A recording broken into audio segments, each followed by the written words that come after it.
podcast. I'm Spencer Scott Holmes. And I'm Ryan Dunigan. And today we're going to do a little retrospect on old Chris Cornell. We haven't done a retrospect in a while. I kind of missed them, I'll be honest. No, I like the retrospects because they're kind of fun, and you get to talk about all the years of entertainment somebody has provided you with. Yep.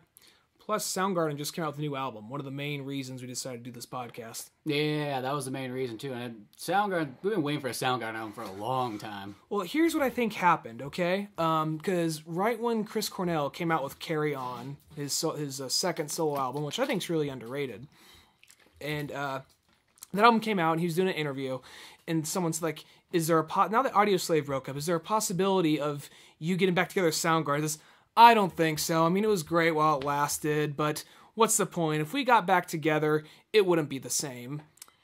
And then he comes out with his third album, and I think what happened after his third album came out, he called, what's the guitar player name? Oh. Yeah, I'll be honest, I only know about Chris Cornell. Everybody else, I'm sorry. Yeah, but Chris Cornell, yeah, I really know that, because I know enough about Chris Cornell, but the rest of the band, Soundgarden... Is the Japanese guy the guitar player? Yeah, that is. Well, there's the Japanese dude, which I don't think he's on the new album. And then there's the dude with the big bushy beard and the long hair. Isn't that guy Japanese too? I don't think so. Oh, okay. I don't know. I thought that guy was Japanese. I thought that was the There's guitar two of player them. Japanese. I thought the bass player was Japanese, I thought. Maybe I'm wrong. Maybe they switched them out. I don't know. This is off to a fucking bang up start, but no, anyway, what ends up happening is, I think what happened is, like, right after his third album, Scream, came out, I think Chris Cornell got on the phone and called him at 3 o'clock in the morning. She's like, we gotta get back to Soundgarden. He's like, why? I thought you said we shouldn't do it. I just opened for Linkin fucking Park. That's what just happened. We gotta start up Soundgarden. I think that's what happened. I was the oldest guy on the tour. Everybody was wanting to trade. Atreyu was ahead of me in the line. Who the fuck Atreyu remembers Atreyu? I forgot about him until I got off the fucking bus. No, that's yeah. Well, the main reason Chris said he left Soundgarden in like 1996 is because Chris wanted to do soft Chris music, and Soundgarden wanted to still do heavy Soundgarden music. Whenever Chris does like a solo album, it usually does have more emphasis. There's usually like a few hard songs on there, but it does focus more on the softer, more feeling kind of stuff. Chris was like, I got something to say, everybody. Why is Chris talk like Billy Corgan? I don't know, because they kind of have the same, well, not really the same voice, but they kind of have that. I got something to say. That's more like, yo, Chris Cornell. Yeah, it's kind of funny how my Chris Cornell is so similar to my Zach Wilde. In this river, Spoon Man. Yeah, like a deeper voice than Chris Cornell even has. But anyway, which I was actually before we'll go chronologically in a second. But his fourth solo album also came out, which is called Songbook. And I took a quick glance down Spotify, and I was like, "There's an album that skimmed by me. It's actually an album. It's a collection of live. I saw that. It's a collection of live recordings that he did acoustically, and it's pretty good from what I heard. But it was kind of funny because I'm used to seeing Chris Cornell like in interviews, being all like straightforward and just being very like tone, but modest and honest. But there's a part, like, listening to it, there's, like, he stops and talks to the audience real quick. And it has a parental advisory just for these two tracks. When he's doing, I think he's doing Ground Zero off his album Scream, which the acoustic version's way better. He's going, like, this next song is inspiring because all the fucking bullshit that happened after 9/11 just make you want to stomp some fucking asshole's head into the goddamn ground. And it's called Ground Zero. Hope you enjoy it, you know? And then there's, like, after that he followed up with, like, this next... What song would he do? The next song he did was Can't Change Me from Euphoria Morning. Mm-hmm. And he said, like, he's like, this, you know, this song came out, like, in 98, I believe, and I was trying to change myself, be a better person. And I'm like, I can't fucking change with the same guy. Just fucking deal with it. Fuck you. Here's the song. You know? So, I remember that, like, a lot of people were talking about, because they said that, like, the concert itself had, like, the CD has, like, what, like 12 songs on it or something like that? 12, 13, something like that. Yeah, but apparently in the concert he played, like, 20 songs or something like that, and everybody's a little bit bummed. They're like, the CD's great, but he apparently played a couple Temple of the Dog songs and stuff like that, and even Eddie Vedder came out on some of them. I didn't listen to the whole CD. I just skimmed through it and just listened to some of my favorite Chris Cornell songs, because it's not just Chris Cornell solo stuff. It's Soundgarden, Temple of Dog, Audioslave. Yeah, it's a good mixture. He does like some rarity stuff, like he does a song he did for Great Expectations, Sun Shower. So. Well, that's apparently on the first Chris Cornell solo album. I have that one. On the it's Japanese not on version. There. Oh, of course, it's on the Japanese version. Yeah, it's not on the American one. That happens a lot. Like, a lot of bands will do that. Like, the Japanese version will always have, like, an extra song that's probably cooler than almost sometimes the whole album. Not always, but, like, they'll put, like, one of the best songs, like... Not Chris Cornell, but Tom Morello, someone we did another retrospect on. Apparently on the Street Super Social Club EP album, the Japanese one, they have another recording of Revolution is the New Fuck You. Oh, yeah? Yeah. Huh. That's what I heard, so... But anyway, we should probably get on track. So starting chronologically, so Chris Cornell in Seattle. Yeah, Chris Cornell in Seattle. So he started out in that grunge rock scene, and it's funny because like they always talk about like, because like when you read like a generic like magazine ad, they always just like the metal scene, and you know there it's like, oh, it's grunge rock always comes across to me. I mean like Alice in Chains always feel really metal, and I know Soundgarden has metal-ish, but they always come across to me as like more like hard rock. Mm-hmm. You know, then I know that's like where you start getting picky about like what something's called. I mean, it technically is all metal and it technically is all hard rock. This might make me sound kind of like pretentious right here, but I always thought that I always thought that grunge kind of sounded like a fusion of like folk and punk and a little bit of metal. Well, yeah, that's pretty much what grunge really just took from a lot of things. Mm-hmm. You know, they took, you know, the like kind of like the fuck you element of punk. They put the heaviness of metal in it. They put kind of the feelings and, like, something to say from folk. And they also threw things in there from, like, 70s, kind of, 60s psychedelic stuff, like... Well, yeah, it has a lot of that psychedelic, because, you know, the 90s was really, like, another, like, wave of the 60s. That's what I always thought, yeah. Where people had a lot of free time, a lot of money, so they could just do whatever they want. You know, you could really experiment. You didn't have to go like, fuck, I gotta get something done, and I gotta make money. You could be like, yeah, I just take my time and... Everybody had an acoustic guitar. Yeah, everybody had an acoustic guitar, everybody had time. Yeah. And flannels. Yeah. And, well, it's also got a lot of progressive in it. That's the word I was trying to think of, too. So it's really... They got a lot of stuff. I remember there was a quote... It was... I think I read it in, like, a Rolling Stone interview of, like, Soundgarden in, like, 92 or 93. And, like, they said that, like, with Johnny Ramone was talking about the Ramones, he's like, well, in the 70s with the punk music, the main thing you were trying to do was outbeat the other guy's band. However you could sabotage them, however you can look much better than them, that was, like, the main thing. And with grunge music, the whole point was, how can me, my buddies, and other bands, what can we learn from each other and make ourselves grow? Unless you're Nirvana. Yeah, well, unless you're like Nirvana. Well, Nirvana was even do that too. Kurt Cobain was like that, even though he kind of like seemed like a dick to some of the other guys. But... Well, didn't he call like Pearl Jam like a sellout or something like that? Yeah, he said Pearl Jam was sellout for doing whatever Eddie wanted to do. Yeah. And he said that during like their first album too, which the first album seems like. I mean, I can maybe see if there's some people out there who go like. Because a lot of grunge people seem to complain after the first or one or two albums. They're kind of like punk fans. They complain. The first one was what they wanted, and for some reason, the band decides to get a little bit more experience and try something new. I remember somebody was complaining about like what was it? What band was it? It was may have been Pearl Jam. Remember they were complaining. Somebody I worked with talked about how much they love Pearl Jam. Mm-hmm. He says by the time they got to their third album, I was like, "Fuck this! They totally sold out." It's like. Why do you think that? Oh, they're just doing what, like, they're just doing whatever sold. It's like, did you buy any of their albums beforehand? No. It's like... You can't say anything if you didn't buy any of their shit. Yeah, they didn't sell out because guess what? They weren't making any fucking money. Well, they were making money, but not as much as they would have. Well, Pearl Jam kind of came right at the right time. I mean, it came from Mother Loves Bone, and then the singer died, and then... Eddie Vedder stumbled in there thinking it was Baja Fresh. No, that's actually just a bit we have, but... Yeah, well, because Eddie Vedder's not from Seattle. He just came... He was, like, surfing on, like, the beaches of California. From Los Angeles, and then sent the tape in, and, like, he never was in a band or anything, and just had this amazing voice. But, the singer of Mother Loves Bone was also Chris Cornell's roommate for a long time. And that's why they did that tribute album, Temple of the Dog, is all for that guy. Mm-hmm. And then they, that was like Eddie Vedder's first recordings were on that one. Mm-hmm. And that's still jumping a little bit ahead because Soundgarden still has all their kind of previous EPs. They did 4 EPs, I think. 3 or 4 before EPs. Before Omega, whatever. Okay, yeah. Before they did that one, they had. I know you can buy one of the EPs and it has both of them together on like a CD and stuff. And then they had some stuff on like these kind of like mixed grunge rock albums they made like in '87 and stuff. But I think Ultra Omega OK came out in '88. Is that when it came out? I'll be honest, I'm a little rusty on the dates of when they all came out, but I know because like really Soundgarden, they just like release shit like nobody's business. I know that like there is such a huge difference between Ultra, because I don't really know a whole lot about Soundgarden itself. Chris Cornell I know a decent amount about, but strictly in the sense of Soundgarden I don't know. But Ultra Omega OK to Bad Motor Finger. Well, then there's Louder Than Love. Oh, Louder Than Love. That's right. That came before. But those still sound so different. I mean, well, Ultra. Well, you can see Louder Than Love in Ultra Omega, or the other way around. But it almost seems like Ultra Omega was just like, let's just make a bunch of fucking noise. I mean, they did it cool. It's a cool album. But yeah, the first time I listened, it was like, what the fuck is going on here? Just like, this is, well, I was just used to it. I guess I had Bad Motor Finger before I had the first two. Yeah. I guess you could see where somebody who liked like Ultra Mega OK, and they liked Louder Than Love, would see the third album and be like, what the fuck is this?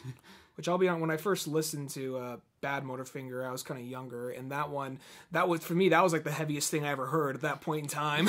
It's funny when you're a kid, like, because you hear something that, it's almost like when you see movies too. Like, you see a movie and you're like, that's the most action-packed, violent thing I've ever seen. And as you get older and older, you just keep seeing more and more. Oh, Bad Boys 2 wasn't that violent. Yeah, you think of Bad Boys 2 as like a pinnacle of like action movies, and it is a good movie, but you realize, there's a lot more better movies out there though. Well, it's kind of like, I'm not saying that not to bring this down or anything, but I remember when I first saw like Marilyn Manson, I was like, that is like the darkest, scariest person out there. He must sing about really sick, twisted shit. And like, yeah, he does, but not really to the level of other things. That's like Cannibal Corpse. Cannibal Corpse, or like Wednesday 13. I mean, yeah, you start getting people, they're like, oh, the farther you get into it, the farther you dive, it keeps swimming down, you find more and more weird and demented shit. Well, Wednesday 13 sounds a lot more, you may not like this term, it sounds a lot more poppy, but the lyrics are way more... Well, that's because they got like, because he has like the hair metal thing to him. Yeah, he has that, that's fine. So you make the catchy lyrics, which... He has the super catchy lyrics, super catchy beat,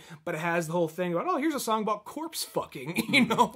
So, but back to Chris Cornell and Soundgarden. But, the funny thing too is, because Louder Than Love and then Bad Motor Finger, that came out the same fucking year. Yeah. They're both, well, at least it says that on my computer. It says 1990 and 1990, and you're like, that is a dramatic change. I guess it's one of those things. Maybe they already had it done, and just like maybe they just had to remaster it and all that, just get it out there. Well, just for the amount of music. Well, they just kind of released like the only album that really was spaced apart other than the brand new album was the very last one, Down on the Upside, because that one had like, and when I say spaced, I mean they probably did like in 2.5 years later. Yeah. Because those first, like, if you count the EPs too, it just was like bam, bam, bam, bam. I mean, they were doing the thing that bands should do by releasing music once a year, if not twice. Because music, I mean, like, especially nowadays, there is no excuse for a band to not have a CD at least every. I think they should have one every year. That's that's lazy on your part. Because how easy it is to record music nowadays. I think some bands are at this point is just like, they're like, well, we already made it. We're having trouble like finding the inspiration about the troubles of life and all that. I guess. Well, when you see people like in the 70s, like Elton John, who recorded 4 albums in 1 year, and that's the 70s. Yeah. And we live in like the 2000s where like you could fucking record on this microphone right here an entire album, and sell it off. It's just one of those ones like I just feel like.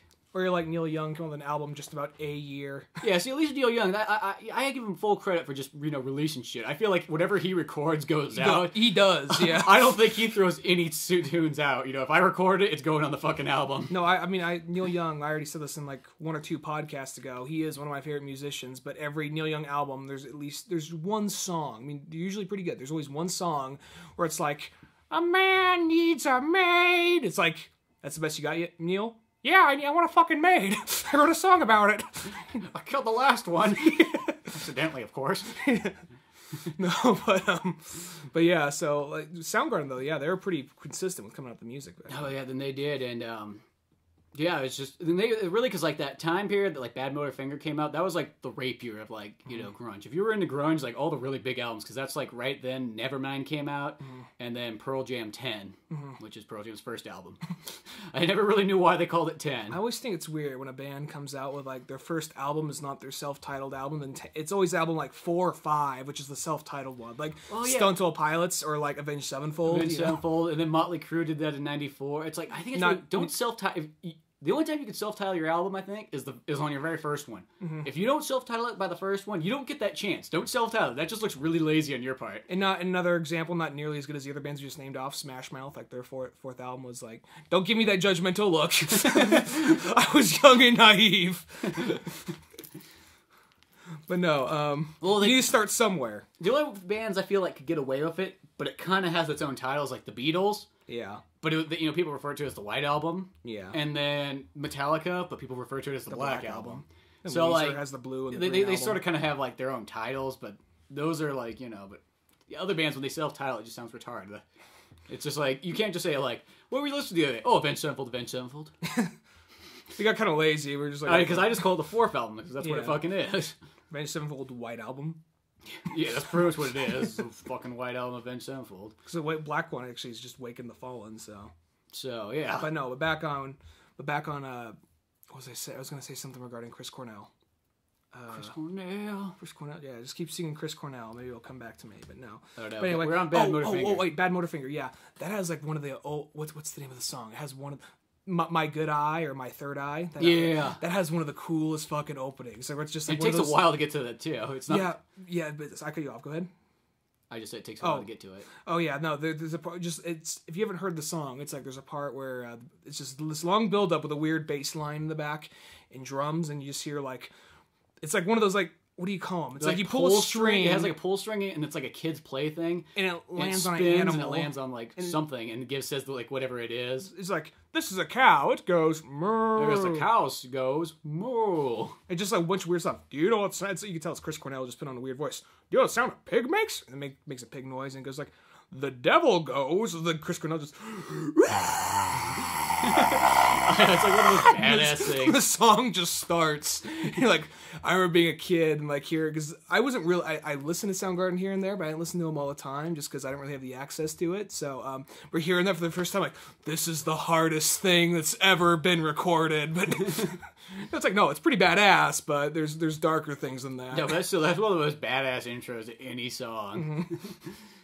And then I guess around the same time, that's when Cameron Crowe did his movie Singles. Great film. Yeah, great film about pretty much living. I think it's supposed to be about like living in like the late 80s in Seattle. I know it's made in 92. It's made like when all those bands got really famous, but I think it's supposed to be like it takes place like in 88. Faint period piece of the time. Yeah, well, just for the fact that like, because like obviously like Soundgarden and Alice in Chains are not going to be playing in like little teeny clubs in 1992. Club, yeah.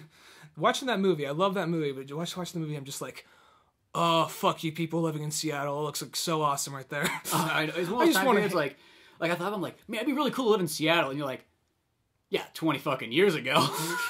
like it's probably nothing. It's probably not nearly as cool nowadays. Oh, it's still probably pretty cool. I don't mean if it's just one of you just watching the movie like, oh, I'm so fucking jealous of all these people. They just gonna hang out with Eddie. Look, there's a grunge rock star in every coffee shop, just hanging out at every house party. Well, yeah, Chris Cornell's there. Was he at a house party? They're just hanging out. Like he just comes out like, look, I just got There's a guy from like Citizen Dick. He's all like, look, I just got you a new stereo system. Like Bridget Fonda's like just cars, all the glass just breaks. Chris Cornell's just standing there looking all like strung out on heroin, just bobbing his head like right on. That movie's badass. It's just got all kinds of great songs in it, and Chris Cornell did that. Like he did a couple. Well, there's a Soundgarden song, and then there's just a solo Chris Cornell song. Probably like Chris's like original solo track ever, or at least original one that. Smashing Pumpkins did one. I mean, they did. They have a song in there. Drown. Yeah, that's a really good song. And then there's a bunch of other kind of bands in there. There's that one called like Screaming Trees, which apparently Chris Cornell produced their stuff for him. Oh, good for him. I didn't know about that. Yeah. But that was a great movie. That's one of my favorite. Probably is my favorite Cameron Crowe movie, and that's one of my favorite directors, anyways. Mm-hmm. Yeah, it's probably that one's right behind Almost Famous. I think Almost Famous wins, but you like Almost Famous more? Yeah, that's but one of my least favorite of his. Strangely, really? Oh yeah, I love Almost Famous. I like a lot more. I like Jerry Maguire more. I like Vanilla Sky more. I haven't seen Vanilla Sky. That movie's one of those movies, like, some people will tell you that movie's shit, but I think it's just because they don't get it, because it's just kind of weird. I know it's a psychological thriller, yeah, but I fucking love that. I thought it was awesome. I'll have to borrow that from you. But back on, like, I think, let's talk about his, like, soundtracks he did real quick. I love the music he did for, I love that, I've never seen the movie, but I love the song he did for Great Expectations. Yeah, the movie, not very good movie. Because pretty much, this is what happened. I was like, I knew that song was from Great Expectations. I was flipping through, like, somebody gave me a bunch of burnt DVDs one time, and that movie was in there, and I was like, well, that's a cool story. I like that story. I like the South Park version of it a lot, too. I think it's really funny. So we must hook up the Genesis device! And then when I put that movie on, I was like, oh, it takes place in modern times. That is so not that cool. But the Chris Cornell song is awesome. Plus, I have the image of it on my... So Robert De Niro's in it, and he's like the convict guy. And that's Really? actually pretty badass. That's pretty cool. No, I was... Because they have the image of it on my iPod. And just the poster looks so weird, because it's this really hot chick in like a slutty dress laying down on a bed, and then you see like just the man, who I'm assuming is the main character, behind him and looking like, has like this kind of like Wolfman haircut and giving like the serial killer look, like he wants to fucking like rape her or something. It almost looks like it's a thriller. Is this guy like trying to chase this chick down and fuck her the whole movie? That's what this poster implies. It's not that good a movie. But I want to say something about Cameron Crowe really quickly. Another movie you should see it is the Pearl Jam documentary, because it's got a lot of Chris Cornell on it too. He talks a lot in that one. That's and 20? Yeah, and that thing's fucking badass. That's one I really want to see. It is an awesome documentary. I'd like to own it. I've only seen it, but it was really cool. That's on my list. Whenever I see it, it's just always so expensive. But yeah, it's like almost like, but it's the only Cameron Crowe movie I don't own. So then the 007. Oh wait, what? 007. He did Casino Royale. Boy, you're jumping way ahead here. Oh, I thought we were just gonna do his movie release, his movie soundtrack. So we just okay. Oh, okay. Well, that one actually, we'll just get that out. You already got the cat out of the bag, I guess. He's got to knock it out. Yeah, hit it running. No, well, that one, man, being a little biased here, but that's probably my favorite 007 song. I don't know if it's my favorite, but I like it a lot. Because it's one of my favorite singers, so it's like, oh, one of my favorite singers did a song that's from one of 007. The best 007 songs, though. Yeah. It really is really cool. It's cool because it sounds like Chris Cornell, but at the same time, it has that classic 007-ish vibe to it. You know what I mean? No, I feel like that was a really cool branch out for him to do. Yeah. And it was cool he got that opportunity, because he was the first, like, American rock star to sing. Well, there's never been an American, I think, to sing it that was a guy. Yeah. So that was pretty sweet. Yeah, that's pretty awesome. Anyway, going outside, we're just getting all his soundtrack stuff out of the way. Now moving on to the fourth Soundgarden album, which was it wasn't Bad Motorfinger. It was Superunknown. Yeah, Superunknown. It's got Black Hole Sun on it. Have you seen the Black Hole Sun music video? That is the scariest thing I've ever seen. And that won like the MTV Music Video Awards as #1 in like that year. That one that's good. That's cool. That video is so weird. Because it's a good thing to know that there was justice at MTV at one point in time. Well, Soundgarden won a lot of awards throughout that time. So did Pearl Jam too. Yeah. Well, Soundgarden was the first like grunge rock band to get signed by a major label to sign them. Which I guess some people be like, they fucking sold out because they took money. Yeah, they're making money off the thing they love to do. Fuck them. Yeah, it's like I hate those fuckers like that. You know what I mean? And one thing too, it's like the people that always want to say like, I don't like this because they're doing something different. It's like, it's their fucking music, not yours. If you don't like it, go make your own album. Yeah, they're not like entertainment dispensers or people. They are entertainment dispensers, but they you buy what they make. What I mean by that though is, entertainment dispensers, but I mean in the sense of like they just don't crank shit out. They have to pull from themselves. They want it to be nearly as good or legitimate, you know. Mm-hmm. I think you can kind of really tell when something's numbers and statistics. Like majority of stuff you flip on the radio this day and age is numbers. Oh yeah, well those are bands. You get somebody who can just somewhat sing, and then you put somebody who could somewhat play the piano and turn a drum machine on, and you got a band. Yeah, and Soundgarden is not that. I'll say that his third solo album, which we'll get to eventually, is a little sellout-ish. I'm not going to say it totally sucks. I'm not going to say it's totally bad. To me, this was ones I just felt like he wanted to try something different. That's how a majority feel. There's some things I don't see him ever want. There's some things it's not a bad album. I feel it's a little different. Maybe I can't say if he sold out or not on that. It's just one of those things. It's hands down my least favorite album of his. We'll get to that later. It's not a bad album though. But yeah, go on. Yeah, it's jumping ahead. Yeah, way too ahead. We're good at that. But no, that one. Probably my favorite Soundgarden album. Probably though is Bad Motorfinger. Mm-hmm. But I think that one's a close second. I'm with you there. Probably Bad Motorfinger. You know, they're both pretty darn good, and like just about every song on them's all badass. Mm-hmm. You know, well, it seems like every 2 albums that's where you kind of really hear the change. Because Superunknown, they sound really different, and they sound a lot more. I mean, you could still see it's Soundgarden, but it doesn't sound as gruff. It almost sounds a little bit more psychedelic in that one, in Superunknown and Down on the Upside. I think that album they got #1 on the Billboard charts on that album. Oh, that's good. So down on the Upside or Superunknown? No, Down on the Upside. No, not Down on the Upside. Superunknown. Oh, okay. And then Down on the Upside is their last one, which is still another badass album. Mm-hmm. It's got all kinds of cool stuff on that one. And from that point on, that's where Chris was like, you know what? I want to play softer Chris music. You know? Yeah. And everybody else was like, fuck, I want to play heavy music. And Chris is like, I got something to say. I'm Brenda Corgan. Pretend to be Billy Corgan. Are you pretending to be Chris Cornell again? Maybe. I got something to say. Billy Corgan style. That would be a hell of a fucking like adventure movie right there. Like or not adventure. It'd be more like Prince and the Pauper. Like Chris Cornell flips places with Billy Corgan. See if anybody notices. That'd be interesting. Yeah. But he also did throughout that period too. I know they did a couple other of those like kind of like a Temple of the Dog style albums. I can't think what the band's titles are right at the moment, but he did some of those like kind of like semi-super groups. I know he did one with some of the guys from Alice in Chains and stuff. It was kind of the grunge thing to do, was to get together and, you know, record some 3 shit. songs, yeah. Yeah. Well, they did, well, not him, but like for a good example of that is there's Class of '99, which was which was on the Faculty soundtrack. That was Yeah, from Alice in Chains. It's got Tom Morello. Tom Morello, yeah. And it's got the guys from like Korn on there. Mm-hmm. It's pretty actually kind of diverse. Yeah. It's not just like, you know, grunge rock or something yeah. like that. It's like, yeah, it's grunge, metal, industrial, rap, I guess. Well, kind of summed up the 90s, really. Yeah, really did. So, 90s, we did a lot of different shit. Faculty was the 90s swan song. Deal with it. Yeah. 90s, whatevs. That's where, like, I think that's where whatever came, like, whatever, you know? Well, yeah, it's kind of like, you know, I think they originated in the 80s. Like, mostly all those things originate in the 80s, but then they become, like, mainstream. Well, the 80s were like, what? It's more just like, whatever. And then now it's like, whatever. Yeah. Well, parents pay for everything. I just gotta sit around and think about shit. Well, philosophy and, yeah. Fucking. Watch Ren and Stimpy and, you know. Like, think about shit, man. I mean, like, life's like, deep. like, where we give to here, man. I mean, fucking, like, life, man. There's lots of stuff, like, you get some movies, kind of like, a Slacker.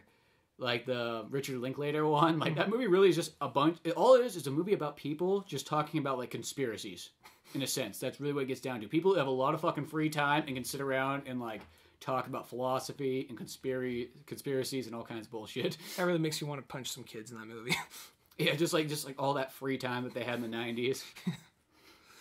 Well, I wasn't. Yeah, but what was I gonna say? And plus, like I wasn't really there. I was a child in the 90s, so I kind of, I had my own experience. I mainly remember just Sega Genesis and just like 90s music in the background. Well, that's really what like the 90s was to like the children of the 90s. It's like it was all just about like video games and then like really good cartoon shows and then anime shows. And that's really like the 90s. Yeah, and then like I also remember like a good guy I work with, a guy I want to bring on the podcast at some point because he's a really funny, really interesting guy named James Calafieri. He said like, because he had some experiences in the 90s. He generally just said like, fucking, I mainly hate, he hated a lot of grunge rock because like every fucking asshole with an acoustic guitar would be playing Black Hole Sun, Under the Bridge, any song by Alice in Chains, Sublime. He's just like, I couldn't walk anywhere without hearing someone start singing Black Hole Sun. Yeah, that's kind of that's probably how punk rockers felt in the 70s. Like everywhere I go, some fucking kid with an acoustic guitar is playing Stairway to Heaven. Yeah. Or like the Who's Pinball Wizard. Well, like this day and age, it's still some of those songs are around. If like whenever some douchebag pulls out an acoustic guitar, it's Stairway to Heaven, Seven Nation Army by the White Stripes, Inner Sandman, yeah, it's Under the Bridge still. Any song by Sublime or Pepper, and they always only play the first 20 seconds of it. I know. That's as far as they ever get. Yeah, it's just like, it's really those songs that have like been it's like a lot of those songs, really good songs, they almost get ruined because of that. Yeah, pretty much. Oh, and can't forget Pink Floyd, Wish You Were Here. That one too. Talking Pink Floyd. We're like the only two people in the world that don't like Pink Floyd. Well, Pink Floyd's like, I remember when I was younger, I think when you were a kid, just like, it was whenever it's classic rock, it's like, it's classic rock. I have to at least appreciate it somewhat. And then as you get older, you're like, you know what? Fuck some of these classic rock bands. Like, Foreigner, Pink Floyd, fuck those bands. They're not, I mean, like, don't get me wrong, they got some talent, but it's like, no, I don't have to like you guys. George Mellencamp is, I wish I was Bruce Springsteen. It's like the sucky Bruce Springsteen. Is that Small Town song? Oh, I fucking hate John Mellencamp. I was born in a small town. Small town. Hey, John, where'd you meet your wife again? Small town. What, were you first sodomized again? Small town. Yeah, there you go. It's just like, God, it's like every fucking end of the line in that song is town. Small town. Everything's a small town. The fucking chorus is just small town. Someone who's not from a small town. Chris Cornell. Yeah. He's from Seattle. I wonder if I can't remember is he originally from Seattle? I don't know. Because I know I feel like Kurt Cobain, he's not originally from Seattle. He's from Washington somewhere. Yeah. And then he... Well, Washington, Seattle's in Washington. Well, yeah, but he's not from Seattle, though. Oh, okay. He's from some other town there. All right. Not his biographer here. I met a girl one time. You fucked up, Spencer. I met a girl once who came from the same town as Kurt Cobain. Really? She said it was really depressing. I can see that. Well, look at him. Clearly, he wasn't that town. Clearly, wasn't fucking enough. You still become one of those famous rock stars in the world, still blow your fucking head off. Yeah. But Chris Cornell has decided to carry on. Carry on. Well, Carry On's second album. I know, but I thought it'd work. He decided to have a euphoria morning. He carried on. A euphoric morning. Yeah.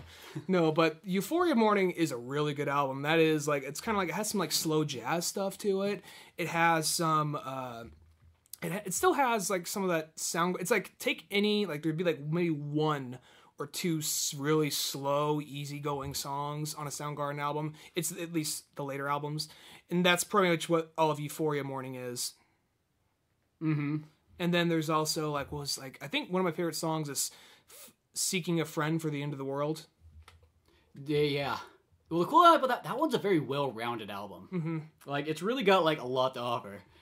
And, you know, I mean, it's got some hard stuff, but it's got a lot of the good, like, Chris, like, I got something to say songs, which he does a really good job with those. Yeah, Pillow of Bones is a great song. I love Pillow of Bones. Mm-hmm. He just, I mean, I don't know, I guess he uses bones in several things, because there's, like, you know, there's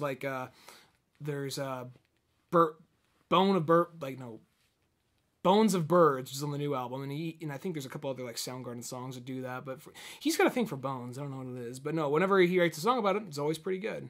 No, always. Mm-hmm. And that's a great album. Then he was going to record a second one, and then he got together with the Rage Against the Machine guys, and he just kind of put that on hold for the moment. Which we talked a lot about on the Tom Morello one, but we'll briefly cover on this one. Well, Audioslave is just, I think that is like the pinnacle of Chris Cornell. Yeah, that's kind of like, that's most of the musical stuff I like of the 90s. I mean, not just those two bands, but really, those are two of my favorite 90s bands, other than maybe like Offspring and a couple other ones. Yeah. But Soundgarden and Rage Against the Machine, you hear that's coming together. Mm-hmm. That's pretty fucking badass. I kind of wish they cranked out another one or two albums, but maybe it was for the best. Maybe they kind of stopped and quit it while they're ahead. Like, you know, it's not gonna be as good as this. Let's just call it quits. Maybe that could be kind of noble. But I was a little down once I heard they broke up. I was like, fuck, that was like some bad. There was a lot of bad news that year. My grandma died. It was like all like in the same week too. You got robbed. Yeah, my house got robbed. My grandma unfortunately passed away, and then like Audioslave broke up. Just a shit fucking year, but no. But then, well, it was all like in the same like 2 weeks too. That wasn't a fucking year. That was just 2 weeks. Yeah, shit, worst 2 weeks ever. But no, and then so there's that. But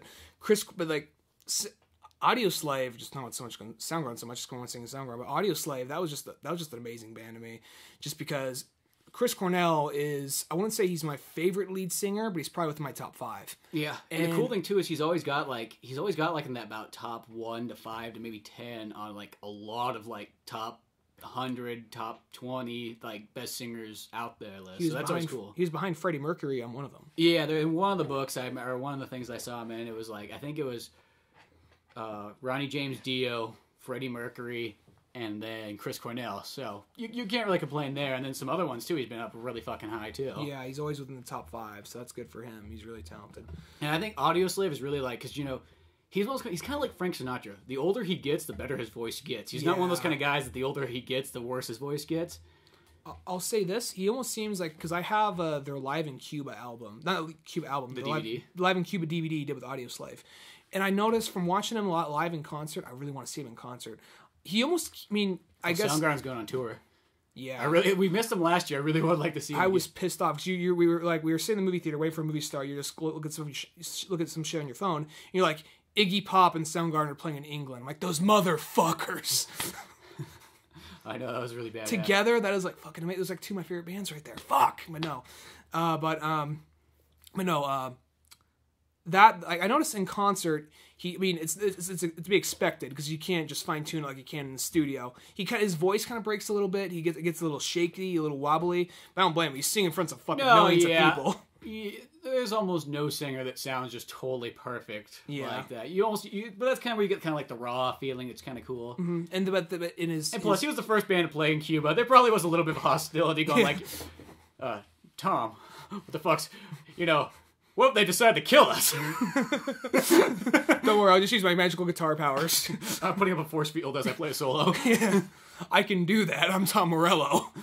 It was just kind of because, like, Tom Morello is my favorite guitar player, and everyone, they love Rage Against the Machine primarily for Zach De La Rocha, which I really like Zach De La Rocha, but for really what sells Rage Against the Machine, yeah, it's Tom for me. And so those two together, that's just an amazing group right there. And that DVD is really badass. They play like 26 songs too. I mean, they really do the rate concert for those guys. Yeah, and it was a totally free concert. Mm-hmm. So, I mean, come on, they're getting the best, because some bands, like, they show up and they play 12 songs, they're like, see ya! Yeah. They did, he's like, we gotta do, like Tom Morello. It was either Tom Morello or Chris Cornell said this, because they have the little, like, 40-minute documentary of them going around Cuba and having a good time. And, like, I think Tom Morello said, it's our first time in Cuba, so we have the obligation to play the longest concert, but it's also the Cuban people have an obligation to come and rock harder than they ever fucking have before, so... Yeah. And it's just a badass concert if you haven't seen it before. I love that. That's one of my... that's probably my favorite concert DVD I have. That tops my Shine a Light Rolling Stones concert. Yeah, and Martin Scorsese directed that. Yeah, and don't get me wrong, Rolling Stones is my number one favorite band. I know that sounds kind of like, what's your favorite Led Zeppelin song? Oh, Stairway to Heaven. But I don't know, I just love You can't go around the Stones. They're just so diverse. There's so many things they've done over the last, 120 years they've been around. But, ain't that old, but something Keith Richards fucking looks like it. How the fuck that guy's still alive, I don't know. But yeah, I feel like he'll be alive longer than everybody else, because somehow, some way, it's like he's at that point where it's like he's gone so far that almost like keeps him alive longer than everybody else. Yeah, but back on Chris Cornell though, then we because Audioslave, amazing. I think that's just like a real pinnacle for all those guys. Be Yourself, very simple lyrics but very good song. Doesn't remind me of anything. Out of Exile, great song. Shadow on the Sun. That's just a great. That almost sounds. Every single song is just like. I actually have to say on all three of those albums, the cool thing about those ones is just like they're all amazing songs. Getaway Car, it's one you never hear. That's a really great song. Shadow on the Sun, that almost seems to me kind of like, not just because Sun's in the title, but the way it goes, it almost seems kind of like the Audioslave version of Black Hole Sun. Well, Chris Cornell always says, because like on that new Soundgarden album, I can't remember what the first... Scar on the Sun? Yeah, there's like some Sun song on there too. But I think it was Scar on the Sun. He has a song called Scar on the Sun. I can't remember. I've been listening to it since it came out, but I haven't really looked at the titles too much. But then next, I guess, the thing he did right after that was he did Carry On. Carry On, which is a really good album. That's where a lot of people started giving him shit again. I mean, some people were giving him shit on Audioslave, but Audioslave still was... There's a lot of people out there that kind of go like, well, I like Soundgarden, but Audioslave, I don't know. Well, you know what Audioslave kind of was? It's kind of like... Rage Against the Machine, I noticed, like, people, like, you talk to, like, people who are hardcore metal fans, they'd be like, yeah, Tom Morello's good, but I always thought of, like, Rage Against the Machine more as a hip-hop band than a metal band. You talk to rap fans, I think Rage Against the Machine's good, they're decent, but I always thought of them more as a metal band than a hip-hop band. It's not really my thing. Yeah. Yeah, it's what you always hear. You gotta be that guy, like, well, it's funny, because, like... and that's kind of what... You can't really just give somebody who really likes metal, you give them Rage Against the Machine, they kind of are confused. Yeah.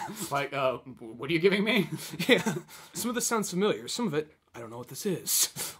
Why is he rhyming so much? Yeah. There's too much rhyming in one sentence. Why did you just say the N-word, So, no, and then, but that's almost sort of seems what, like, Audioslave kind of was for Rage and Soundgarden fans, because those are two, I mean, you get some people like us that are, like, right in the middle, but you get a lot of people that are kind of like, grunge rock all the way, and you get other people like metal all the way, and the two did not really get along in the 90s, so it almost seemed... Yeah, it's strange enough, there's a lot of bands, like, they didn't get along, but there's a lot of people that want to do the half-half. Yeah.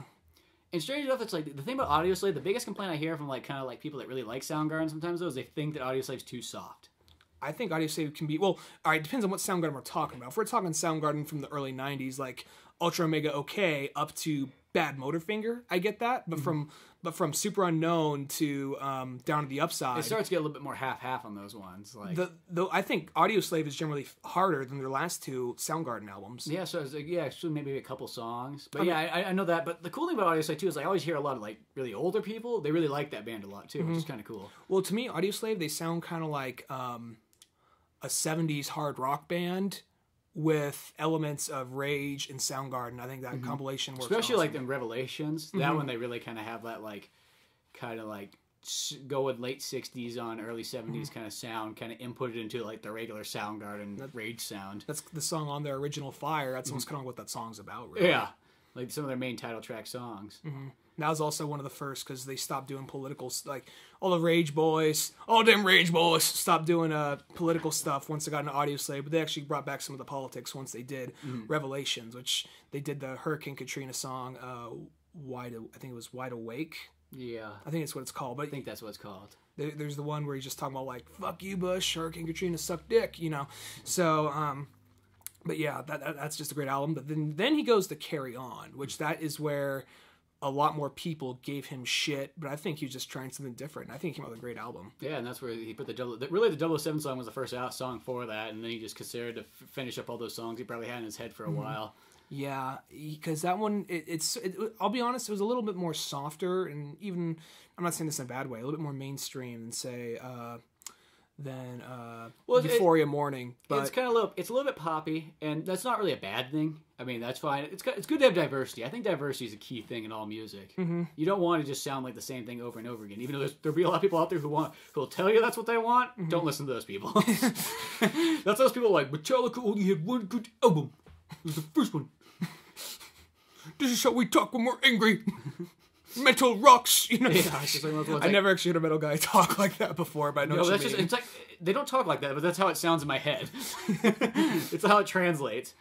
Yeah, and then we get to, but Carry On was just a pretty good album, I thought, and that was that cool Billie Jean cover. He did a cover of Billie Jean, yeah, which that pissed a lot of people off. Well, at first I heard that, I'm like, it's cool, but it's really slow. And then after a while, I was like, that's actually kind of cool. It's way different, but I think if you're gonna do like a cover of a song, don't do it exactly the same. Well, no, I always think you should always do it way different. That's what makes covers pretty cool. And that one, I think it paid respect to the original, and also presented that song in a way I never thought I'd see it before, or hear it rather. And then he went to do Scream, which is my least favorite album. It's not a bad album. It's just more of like, I can't really get into that electro pop. It's really like, I always call it's the Chris Cornell house music. That's really what it is. It's like total house music. And some songs on there are, like that song Time, I think is fucking badass. I think some songs are really cool. I mean, like some of the lyrics are kind of weird, but it's like, it works. I guess because Chris Cornell's such a good singer, like you can get away with saying some interesting lyrics, but... The very last song on that album has like a... I'm trying to remember the name of the song. I don't know. It has a secret track. Oh, yeah. And it's a blues song. It's like, I want Chris Cornell to do a blues album, because he does this really short blues song on there that's just great. No, that's a really cool one too. I don't even know if it's a title. The thing is, that kind of sucks about it is the end. I don't know the title of the actual song. I think like 2 Drinks Away from Crying, because it's about being like on a bar down like a lonesome road, just like, I'm 2 drinks away from crying, you know. And the thing that sucks about it is, don't get me wrong, the song has some good albums. It's hands down my least. The song has some good albums. Other way around, yeah.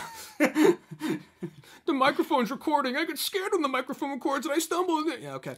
But it sucks because the song, you have to really sit through, I'll be honest, kind of not so good Chris Cornell song. The song's Watch Out, and it's just about a crazy bitch behind Watch out. It's like, watch out! She's driving like she don't give a fuck. Watch out! If that was the lyrics, it'd actually be a little better. But just the chorus is, watch out! You know? She's driving, she's a lady, she's not good at driving. It's not that sexist, but it's generally what the song is saying. And it's just, you have to sit to the song like this is the song you're ending it on. You wait a little while, it's just like, oh, this is just such a good blues song. It's playing right here at the end. You got to sit through this piece of shit. But the most of that album is good. It's different. If you're a hardcore Soundgarden fan, I think a lot of people really kind of like frown at that one. Yeah, no, you have to have a very open mind to go into that one. You have to just say like, I want Chris, and if he wants to do whatever he wants, just let him do it. You have to have that kind of mindset. If you don't have that mindset, you won't be able to like at least respect it, at least to see it's something different. You don't gotta like it, but you just understand where I said the term sellout-ish earlier. I don't know. I think maybe you know what? I think that these songs all come from a place. I think that these are songs he wanted to record, but I think he was also thinking like, well, if I get Timberland to produce it, I could possibly get a different audience. I mean, keep my old audience, but try something different. And I think he came to Chris and said, "Chris, I want to do an album with you." I think that's how it came across, and Chris was just Sure. Yeah, why not? We'll see what happens. I'm gonna try something new. Which he does some of those songs on Songbird, and it's Songbook. Songbook. Yeah, I looked up some of those ones on YouTube, and that's pretty cool. Like acoustic covers of them. Yeah, he does some great. And it's cool thing too is like because when he plays some of those Soundgarden songs, as I said like before, his voice is just so much better nowadays that like I think it'd be cool if he did one of those things, kind of like what Jerry Lee Lewis did for the Great Balls of Fire movie. Yeah, where it's kind of cool when you go back and sort of record some of your old songs over again, and just look how they progress. The Wednesday 13 does that a lot too, and they just get better as he kind of does it sometimes. Yeah, I mean you're gonna reach a pinnacle at some point. Because Wednesday 13th records some of his songs like 6 or 7 times over. And you're like, well, the third one was really good. So sometimes these other ones are like, yeah, they're fine, but I don't know why you keep doing it. Well, the same 15 people keep on buying all those albums. No, I like Wednesday 13, but I think you, me, and then like our friend, like Andrea Chaos, she... and Kyle and... Oh, and Kyle, yeah, but I think we're the only people that really know who Wednesday 13 is. No, yeah, it's not the most common thing. Well, it's like, I like to say, it's like, I own over 200 songs of Wednesday 13. That's a proud thing to say. I got them all from you, too. So yeah, so you got them all, too. If you're listening to this, check out Wednesday 13, really good musician. Think kind of like Motley Crue meets Rob Zombie. That's how I always describe it. When I first heard it, I was like, that's what it fucking sounds like, and that's like an amazing combination. So if you like either of those two, check them out. Really good band. Back to Songbook about Songbook, right? Yeah, okay. Was the Wednesday 13 cast or Chris Cornell? I fucking forgot. Like public service announcement for Wednesday 13 albums.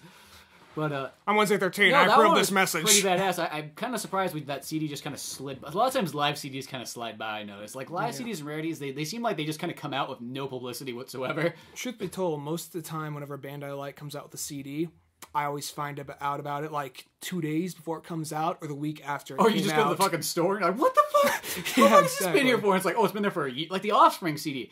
It was fucking like 8 months later. I was like, oh, a new Offspring CD came out? Time goes by. What's it called? Time Withers or something like that? I can't remember what it's called, actually. I just called it the new. See, I'm getting to this point now where I don't even fucking read what the albums are anymore. I just listen to them. It's just a fucking name and a date. Yeah, like, what the fuck's the new Soundgarden album called? I forgot already. Animal King or King Animal. Yeah, something like that. That sounds very 90s. But I guess we could just get straight into that. The new Soundgarden album is pretty fucking badass so far. It really reminds me of kind of like the mix between Superunknown and Bad Motorfinger. That's what I feel, yeah. And then it also kind of has that kind of like somewhat of like an Audioslave feel, but maybe not like the softer songs. I noticed some like more just including the Tom Morello-ness. I kind of noticed had a lot of actually by a lot 2 songs. 2 of the songs on there I thought which one was it? Bones of Birds and Halfway There really reminded me of his solo stuff. And those songs are really fucking good too. Yeah, Halfway There is such a great song because I think what that song's about is primarily I kind of reached this. I mean, I think it's almost about like, I'm kind of a rock star and I kind of reached this point, but people really want you to keep on doing this one thing or go this way or go that way. And it kind of really brings you down. At least that's what I got out of the song. So, yeah, I'm well off than most people, but at the same time, I can't. I mean, people are always telling me, do this for your next album or do that for your next album. At least that's what I got out of the song. It's open to interpretation. Mm-hmm.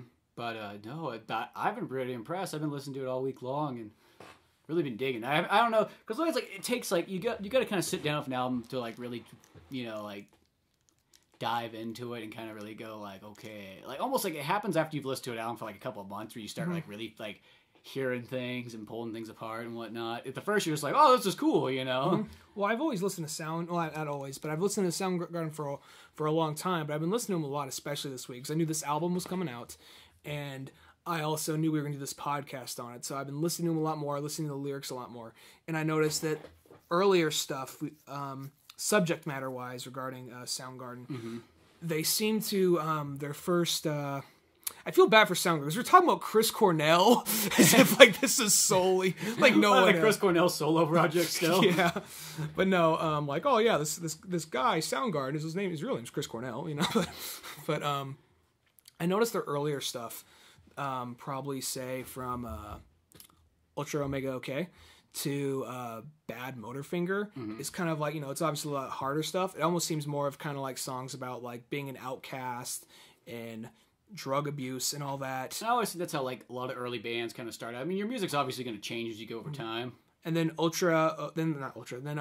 Superunknown to Down to the Upside sounds a little bit more of kind of like recovery and more of like I guess just life in general. I mean, the other stuff had some songs about life and whatnot, but you get what I'm saying? This you get one, more broader meaning as you go farther. And this is like one of those ones almost feels like sort of just kind of looking back at life. yeah, and even the first song, it's called Been Away for a While. Mm-hmm.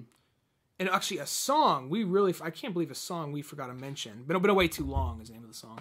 A song we really forgot to mention. It's not so much Chris Cornell solo stuff, but I'm surprised this song's not on the album. Oh, from the Avengers one? The event that's Live to Rise. I mean that's a really cool song. That's very Audioslave-ish, actually. Yeah, I'm surprised they didn't just put it on the album. It must be something with the rights. That's the only reason why. But unless they're gonna release it like a year later and just be a bonus track. Yeah. Along with some acoustic version of something else. Well, they had that CD that came out about like 6 months ago, and it's one of those ones where I think it's kind of dumb when they do this, where they pretty much put like in a sense a rarity CD mix of a greatest hits, and it's like that's kind of annoying. Yeah. But it's got like the cool thing about that one, it's got all these kind of rare tracks on it, but it's also got all their EP crap on it, which is kind of cool. But then again, it's like you're buying a CD and it has a bunch of songs. Yeah, you have a bunch of songs you already have. I think there's some alternate versions and stuff because I was reading up on it. I was like, oh, it does sound kind of cool, but so those ones like I'm not going to pay full price for something I feel like I already have half of. I guess I think it is 2 CDs, and it's like I guess technically if you just look at it, you're getting 1 CD. It's fine. But yeah, I guess you go to Amazon or iTunes. Yeah, and just pick the cherry pick it. Yeah, which is probably that's mostly what I always do whenever there's those like kind of special albums, but I don't want all the crap that I already have. Which sometimes pisses me off about soundtracks because I wanted to go on the Avengers one and get there's 3 songs on that album I wanted to get. There's like a Rise Against song, a Scott Weiland song. And then there's more good bands than that, but the ones I really wanted was that, and then Soundgarden. Yeah, and then Bush did a song for it. I think on Amazon you could download. I know you could download the Soundgarden one all by itself. Okay, I gotta double check. You download the whole thing. You can't cherry pick them. No, I think you can. I think you cherry pick on this, at least the Soundgarden song, because I think when I bought the new Soundgarden album, I think I saw that one just by itself for like $1.29. It's like $1.29, Jesus Christ. Apple is a bunch of like I-Nazis about that. They really well, even every once in a while, there's just something. I think it has to do with soundtracks, like because I remember there's an Offspring song on some fucking movie, but I don't want the rest of the tracks. I just want this one Offspring song that we don't have. It was probably Orange County. No, it's not Orange County. Was it Orange County? Because that song's on the greatest hits. Because yeah, we have that one. Oh, okay. No, it's another, because Offspring always, they have a bunch of like kind of little random songs on movies that you don't really notice. Well, it's like the Fantastic Four song, which is not a very good movie. Soundtrack's not very good, but Velvet Revolver has one of their best songs on it. But yeah, you have to go through this pile of shit if you want that song. I know, it's just one of those ones like I mean, like it'd be one thing if you went to the store and you bought the CD for like $2, you'd be like, fuck it, that's fine. Yeah, but I don't know. It's like, well, what's the point of like kind of being able to cherry pick songs like for 99 cents if you can't fucking. Yeah, it's like right there by doing that, you're just making people go out and download it for free. Yeah, exactly. Because people are gonna be like, "Fuck this! I don't want the rest of this stuff. And I'm not gonna pay $10 just for like 2 songs I want." That's how I feel. So it's like I'm just gonna download it for free. Hindsight, though, "Live to Rise" is a badass song. It's a badass song. I still need to get that. Still need to go on there and cherry pick some other songs. I just don't want to buy an album that has Papa Roach on it. That's all it is. That doesn't need to exist. Or Theory of a Dead Man. Especially Theory of a Dead Man. Oh. Don't want that to exist in my shelf. Yeah. I feel like I have to burn it. Like, does this have my Theory of Dead Man on it? No, it doesn't! It's like all scribbled out. But, yeah, that new Soundgarden album is really badass. I really recommend it if you like anything Soundgarden. Especially if you're one of those kind of guys who gave them a Chris Cornell in the last, 10 years or so. Give this one a roll. Yeah, give this one a roll, and I think you could probably enjoy it pretty well. Unless you're one of those people that maybe only likes that, early, pre-90s, Soundgarden. Didn't like anything past Ultra. If you're that guy, well, you're probably sitting alone at home anyway, so. Bouncing a ball against the wall, like Steve McQueen in The Great Escape. Yeah. And that's your only possession you own left.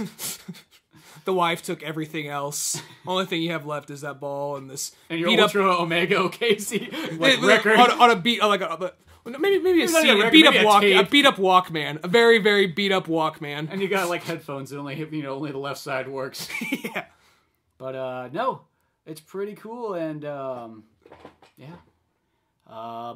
One thing I also want to say, too, is we got a brand new Drunk Batman out right now. Episode 3 of our new kind of ongoing series. Horror Out Time. So check that out. Give us some comments. Give it a like and whatever else the fuck can you do on it. And whatever the fuck you do, we don't care. Whatever the fuck goes on. Just do something. Just to clarify, Horror Out Time's not the name of the episode. I was just saying it's time to horror out. So yeah. It's the end of the episode, Horror Out Time. And then also make sure you check out theoldmanorange.com.